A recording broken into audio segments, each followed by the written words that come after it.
January 25th, 2025 Daily Bread.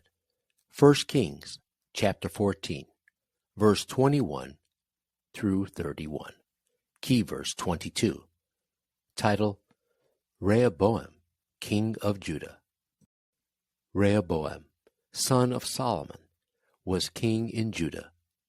He was 41 years old when he became king, and he reigned 17 years in Jerusalem, the city the Lord had chosen out of all the tribes of Israel in which to put his name. His mother's name was Naamah. She was an Ammonite. Judah did evil in the eyes of the Lord. By the sins they committed, they stirred up his jealous anger more than those who were before them had done. They also set up for themselves high places, sacred stones, and Asherah poles on every high hill and under every spreading tree. There were even male shrine prostitutes in the land. The people engaged in all the detestable practices of the nations the Lord had driven out before the Israelites. In the 5th year of King Rehoboam, Shishak, king of Egypt, attacked Jerusalem.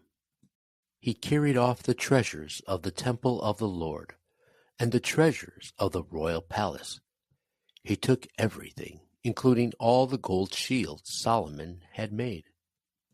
So King Rehoboam made bronze shields to replace them and assigned these to the commanders of the guard on duty at the entrance to the royal palace.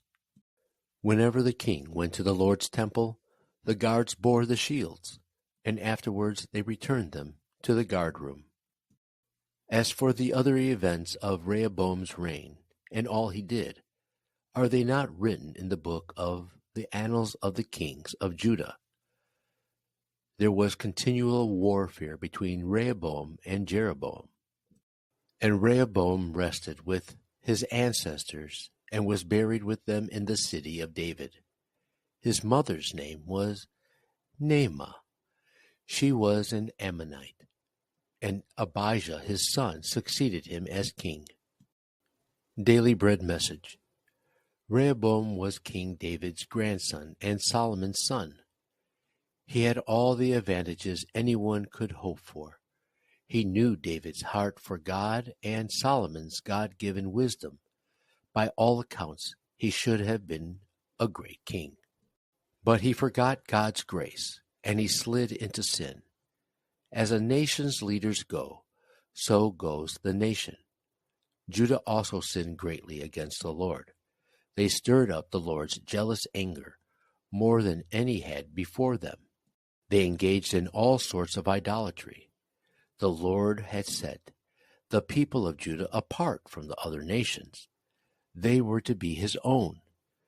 They should have behaved differently from the surrounding nations. They didn't.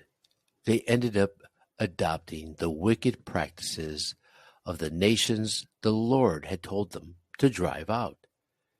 Egypt attacked Judah and took the temple's treasures, including the gold shields.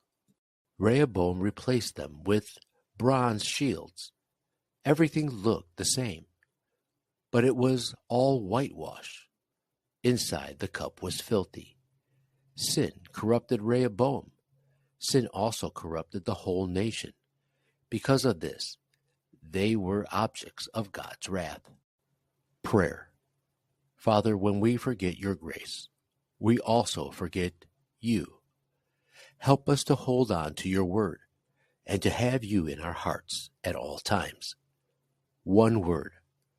Hold on to God's word.